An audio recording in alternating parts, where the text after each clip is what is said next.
Hey guys, welcome back, it's Ripe again, back with more entitled people stories. In today's video, an entitled drunk lady stumbles into a steakhouse and claims that she is better than everyone else because she is vegan. When being asked to leave, the situation escalates and she tries to kill me. I'm the owner of the restaurant and dealt with her quickly. Here is what happened. The title story goes like this. So, for some much needed context to my horror story, my name is Justin and I run the Steaks and Shakes Steakhouse in my hometown. Now, the thing is, I set this business up quite recently and I am frequently met with astonishment or confusion when I mention it in conversation due to only being in my early 20s as well. My age may fool some people thinking I would be someone they could take advantage of or hassle without any consequences, but I am happy to prove them wrong. Just like this case where one certain Karen came into the steakhouse and got a little more than she bargained for. And well, you will see, it was a busy Wednesday late afternoon, nearing the end of our promotional August lunch offer, which had brought in queues of hungry customers and their families. Sadly though, we came to find out that no matter how hard we tried to avoid it, having a bad customer was inevitable. Anyway, as the clock chimed 5 o'clock, I noticed from behind the bar as a lady came into the restaurant and shuffled past the server, moving like a disoriented toddler.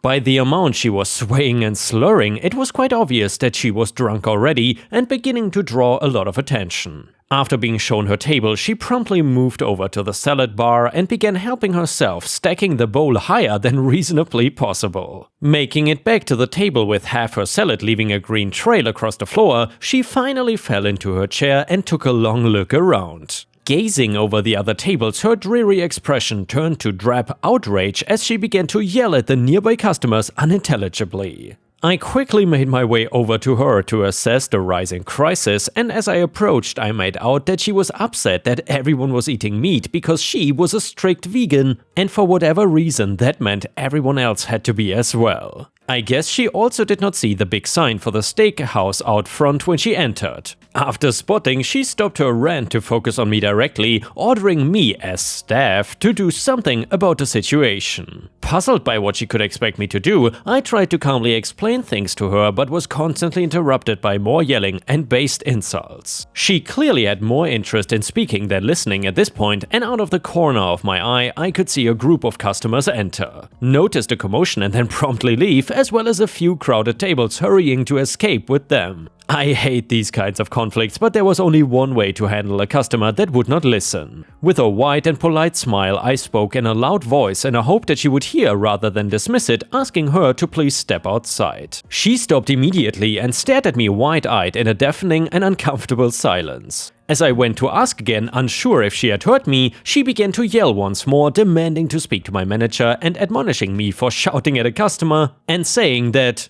"I'm gonna get you fired for this."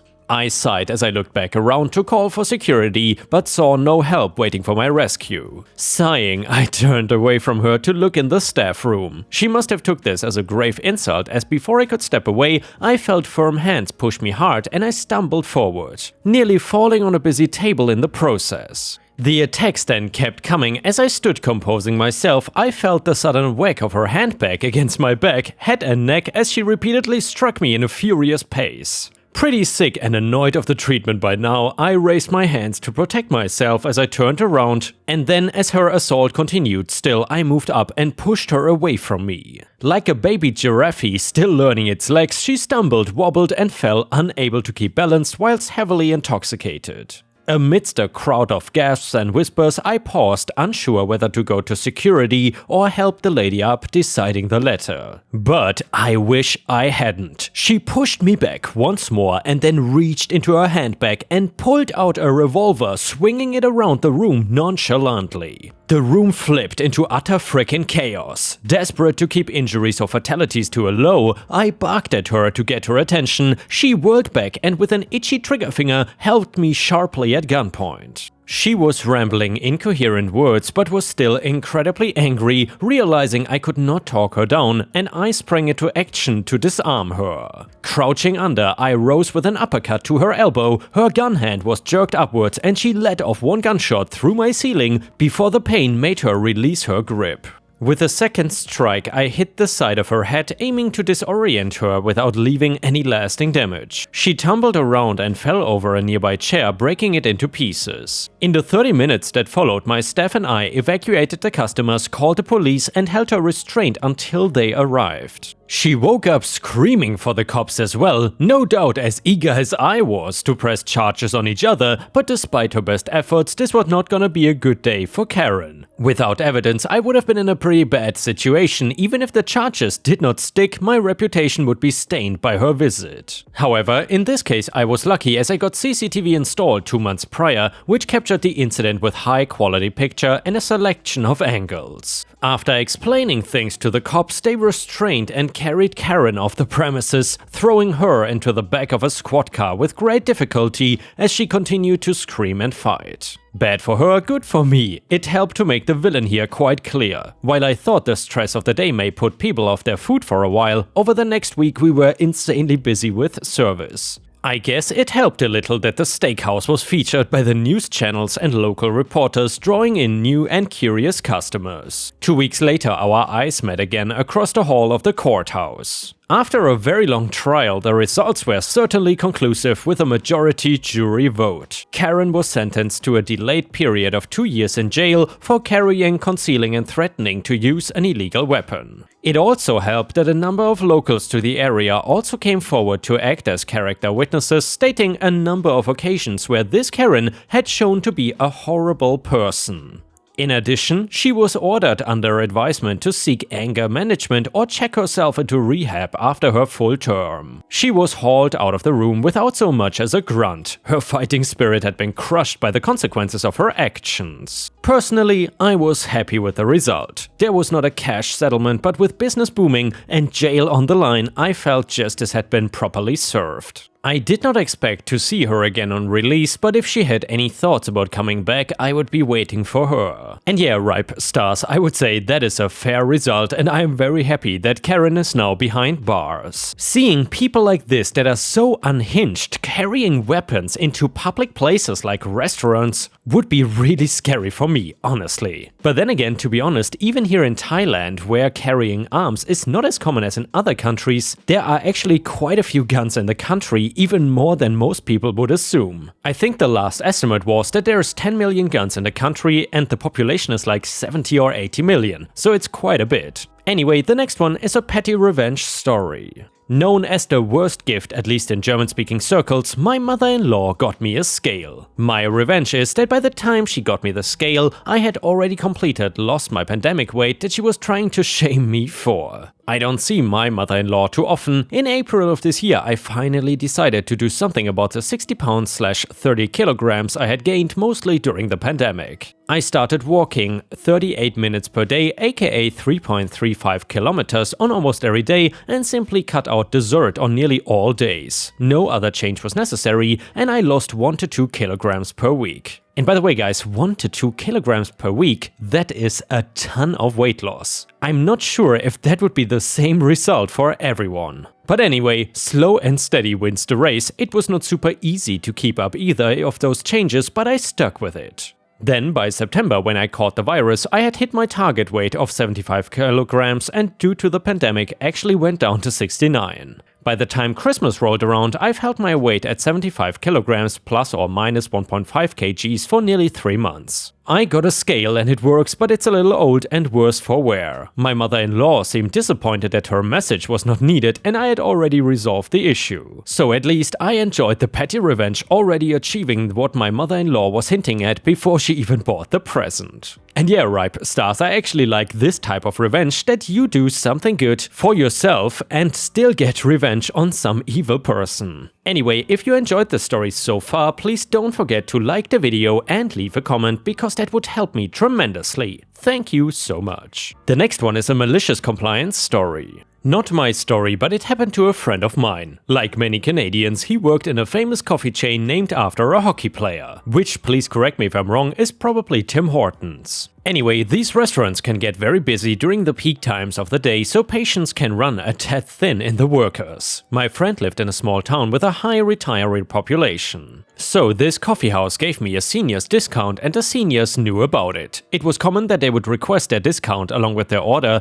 to ensure that they would get their discount. One day, a senior woman came in during the afternoon rush and my friend greeted her as he normally did. "How may I help you?" "Old lady, I want a small coffee and my senior's discount." Friend pouring the coffee into the cup. "Okay, what would you like in your coffee?" "Old lady, I want my senior's discount." Friend, "Yes ma'am. I'll give you the discount, but how do you take your coffee?" Old lady getting more demanding. "I want my senior's discount." Friend getting exasperated. "Ma'am, I understand. I will give you your discount, but I first need to make your coffee. What do you want in your coffee?" Old lady, "My senior's discount." My friend had reached his end. The senior's discount on a small coffee worked out to be about 10 cents, so he reached into the cash till, picked out a shiny new dime, and dropped it into the coffee, put the lid on, handed it to the old lady and said, "Okay ma'am, one small coffee with the senior's discount." He immediately went for a break and never came back. And by the way, Ripe Stars, I just noticed I wish there was a subreddit called Petty Malicious Compliance because this story would fit perfectly. Usually malicious compliance stories are not as petty as this, and they are kind of about like more serious topics, so stories like this are very much appreciated.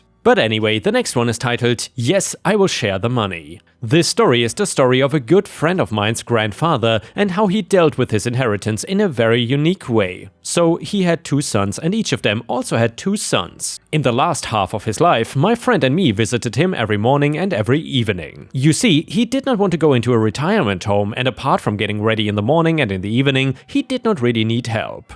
Now, I need to explain something real quick. Back in the day, we still had mandatory service in the army for 12 months, but there were several ways around it. I'll only explain the most common way since it's connected to our story. You see, instead of going to the army, you could say you refused to go to the army for ethical reasons, which was really just a formality if you ask me. You wrote an A1-page essay why you think being in the army would violate your personal ethics, and they pretty much had to accept it. But that also meant you had to go into civil service. Civil service should be any kind of job that in a wider sense is a service to society. So these jobs ranged from kindergarten to retirement homes and anything in between, like hospitals, homes for the physically or mentally disabled, Meals on Wheels, pretty much anything you can imagine. You would be paid for that time the same amount of money you would get in the army and had the right to certain perks like a free room, health insurance, and work clothes, the same stuff any soldier gets. Plus, since soldiers get free food, you either get free food or a food allowance. I did my time in a retirement home and it was an awesome experience. I think a job like that really widens your horizon as a young, arrogant guy and really matures you and shows you what is actually important in life. But back to the story. I was just done with my time in the retirement home and for 1 year Imply wanted to job around and make some money. Then one of my best friends comes to me and tells me he needs my help. His grandpa can no longer do everything by himself, but really only needs help in the morning to get ready and in the evening. Since I have learned how to do this from real professionals, he asks me to show him so his grandma does not yet have to go into a retirement home. He later admitted my grandpa said he would rather end himself than to get into a nursing home, and he seemed really serious about it. He did not tell me at the time since he didn't want to pressure me into help like that, which I really appreciated. He was one of my best friends and I really liked his grandpa. When I was younger, I did not have a grandpa, but we visited him all the time and I became his unofficial 5th grandson. So of course I said yes. The original plan was to show him for 2 to 3 weeks and then observe him for another 2 to 3 weeks and then he would do it on his own. However, we ended up doing it together for over half a year and then grandpa had a stroke and died within 2 days in the hospital.